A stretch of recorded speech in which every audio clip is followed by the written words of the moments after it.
दोस्तों आज इस वीडियो में आपको बताऊंगा कि आप कैसे अपनी पेन ड्राइव से एक नेटवर्क अटैच्ड स्टोरेज क्रिएट कर सकते हैं, वो भी वाईफाई राउटर की हेल्प से। पेन ड्राइव को नेटवर्क अटैच्ड स्टोरेज डिवाइस बनाने में होगा क्या कि हम पेन ड्राइव का डेटा हमारे नेटवर्क में कनेक्टेड यूजर्स को, यानी कि जो हमारे वाईफाई के थ्रू कनेक्टेड है, उन यूजर्स तक डेटा शेयरिंग कर सकते हैं, वो भी पेन ड्राइव की हेल्प से। पेन ड्राइव का डेटा उन सभी यूजर्स के लिए विजिबल रहेगा जो हमारे वाईफाई के थ्रू कनेक्टेड हैं। इसके लिए आप अपना करंट राउटर या फिर कोई भी आपके पास पुराना राउटर अगर पड़ा हो तो वो आप इस्तेमाल कर सकते हैं, यूज में ले सकते हैं। बस वो राउटर आपका यूएसबी को सपोर्ट करना चाहिए। यूएसबी को सपोर्ट करता है या नहीं ये चेक करने के लिए आप जस्ट राउटर के पीछे देख सकते हैं, जहां पर सभी पोर्ट्स अवेलेबल होते हैं। वहां पर अगर आपके राउटर में यूएसबी पोर्ट होगा तो मोस्ट प्रोबेबली आपका राउटर यूएसबी को सपोर्ट करता होगा। तो कैसे करेंगे ये प्रोसेस, चलिए देखते हैं। यहां पर मेरे पास एक मेरा पुराना राउटर पड़ा है, ठीक है, जो कि डीलिंग कंपनी का है, बहुत पुराना है, आज से मतलब 6-7 साल पुराना है।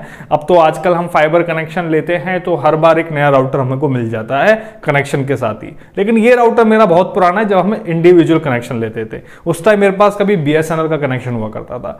इसमें पीछे आप देख सकते हैं एक यूएसबी का पोर्ट है। यहां पर तो मेरे पास एक ही पोर्ट है, लेकिन कई राउटर में 2 पोर्ट भी होते हैं, 4 पोर्ट भी हो सकते हैं, तो वो तो और भी ज्यादा फायदे की बात है क्योंकि मल्टीपल यूएसबी हम उसमें यूज ले सकते हैं।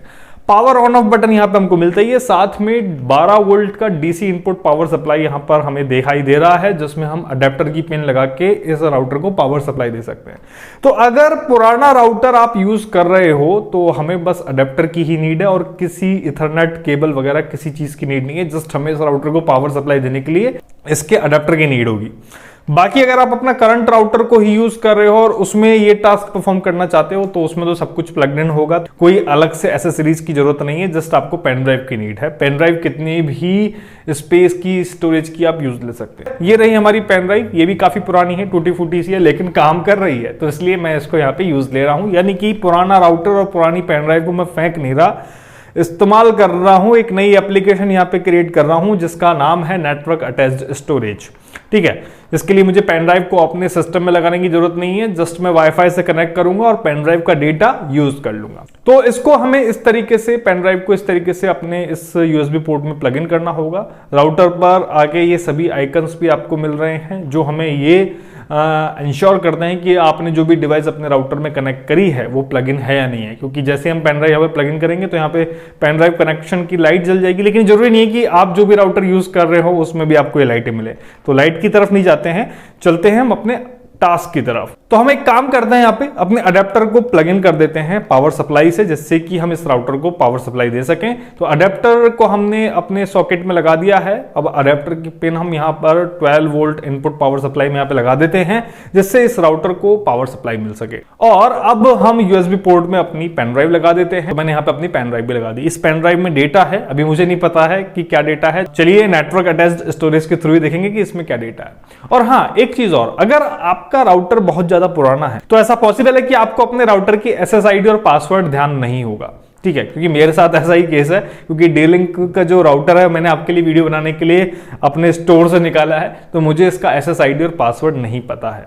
अगर आपको पता है तो वेल एंड गुड है, अगर नहीं पता है तो यहां पर आपके राउटर में एक रीसेट बटन मिलता है, जिसको दबा के आप अपनी एसएसआईडी और पासवर्ड को रीसेट कर सकते हैं। अगर आपको पता है तो कोई दिक्कत ही नहीं है, तो आप अपने एसएसआईडी को सिलेक्ट करके पासवर्ड डाल के कनेक्ट कर सकते हैं। लेकिन नहीं पता है तो आप किसी भी पिन की हेल्प से ये रीसेट बटन दबा देंगे, ठीक है। एक छोटा सा बटन मिलता है, कुछ राउटर में नीचे मिलता है, कुछ राउटर में पीछे मिलता है, कुछ राउटर में साइड में मिलता है। आप जिस भी कंपनी का राउटर यूज कर रहे हो देख लीजिएगा, आगे पीछे घुमा के वहां पर आपको मिल जाएगा ये रीसेट बटन, छोटा सा रीसेट बटन। तो इससे क्या होगा, जो राउटर की एसएसआईडी और पासवर्ड है वो रीसेट हो जाएगा और वो ओपन वाईफाई में कन्वर्ट हो जाएगा। यानी कि आपको पासवर्ड डालने की भी जरूरत नहीं होगी, बिना पासवर्ड के ही आप वाईफाई से कनेक्ट कर पाएंगे। बाद में पासवर्ड कॉन्फ़िगरेशन आप कर सकते हैं। तो जैसे कि मैंने बताया कि मेरा राउटर काफी पुराना है, तो मैंने यहाँ पे रीसेट बटन दबा दिया है और एसएसआईडी और पासवर्ड को रीसेट कर दिया है। अब मुझे कुछ यहाँ पे एंटर करने की जरूरत नहीं होगी। तो बस यहाँ पे राउटर का काम हो गया है, पावर सप्लाई मिल गई है, वाईफाई चालू हो गया है हमारा। अब हमें इस वाईफाई से अपने पीसी को कनेक्ट करना है। तो अब हम चलते हैं अपने पीसी में। नेटवर्क सर्च में देखते हैं कि हमारा ये राउटर अवेलेबल है या नहीं है, कनेक्ट होने के लिए तैयार है नहीं है। तो हमने देखा कि यहाँ पे D-Link हमें शो हो रहा है और हम इस पर क्लिक करके इससे कनेक्ट कर लेते हैं। यहाँ पे हमसे कोई पासवर्ड नहीं मांगेगा क्योंकि हमने रीसेट कर दिया था। अगर आपको पासवर्ड पता होगा तो आप यहाँ पे पासवर्ड डाल के कनेक्ट कर लेंगे। दोनों ही मेथड से आप कनेक्ट कर सकते हैं। और अगर आपको पासवर्ड पता है तो आपको रीसेट करने की जरूरत भी नहीं है। रीसेट उसी केस में करना है अगर आप भूल गए हैं तो। ओके, कनेक्ट होने के बाद आपको अपना ब्राउजर अपने सिस्टम में ओपन कर लेना है। ठीक है, ब्राउजर ओपन कर लेना है और एड्रेस बार में जाके राउटर का आईपी एड्रेस आपको यहां पे डालना है, जिससे आप अपने राउटर का सेटअप पेज ओपन कर पाए।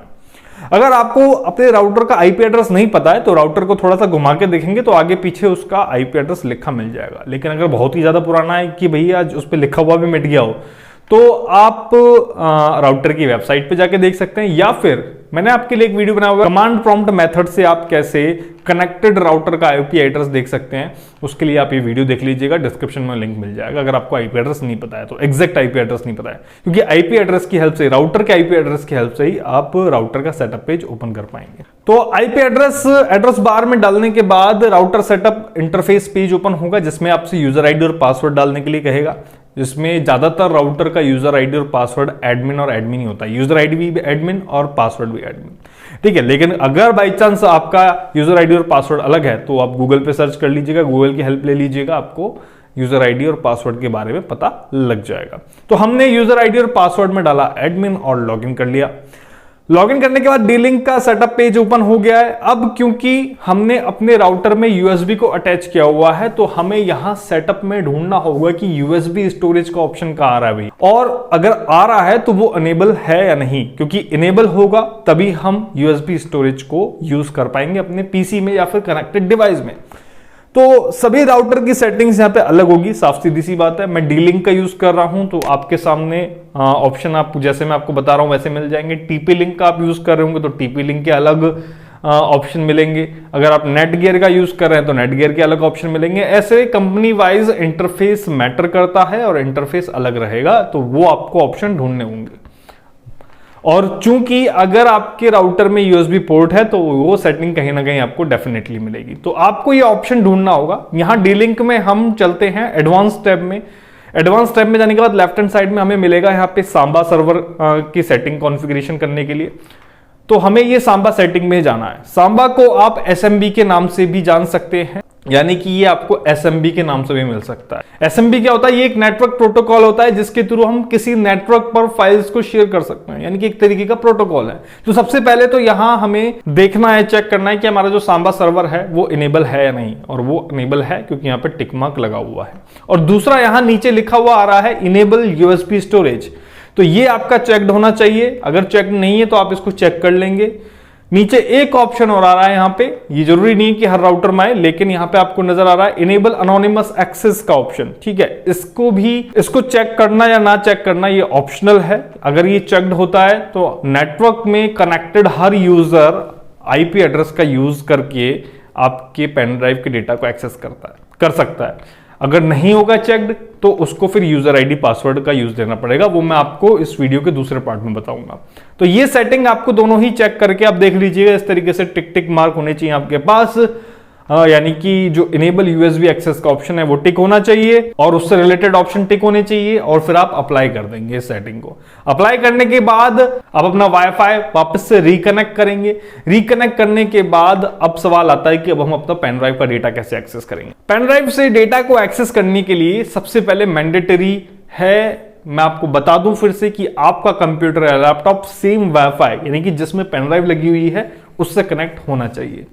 अगर कनेक्टेड है तो आपको कुछ नहीं करना, जस्ट Windows+R दबाना है, यानी कि रन कमांड प्रॉम्प्ट आपको ओपन करना और यहां पर अपने राउटर का आईपी एड्रेस इस तरीके से लिखना है। सबसे पहले आप लगाएंगे //, उसके बाद आपके राउटर का आईपी एड्रेस, उसके बाद एक सिंगल //।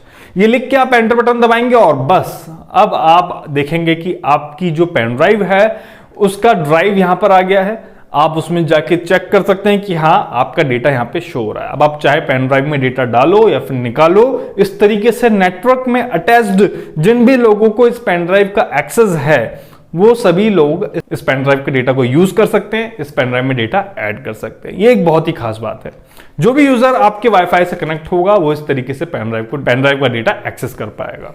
जाहिर सी बात है कि अगर आपके वाईफाई कनेक्शन में पासवर्ड लगा हुआ है, जो भी यूजर आपके वाईफाई से कनेक्ट होंगे वो इस तरह से अपनी पेन ड्राइव का डेटा को एक्सेस कर सकते हैं।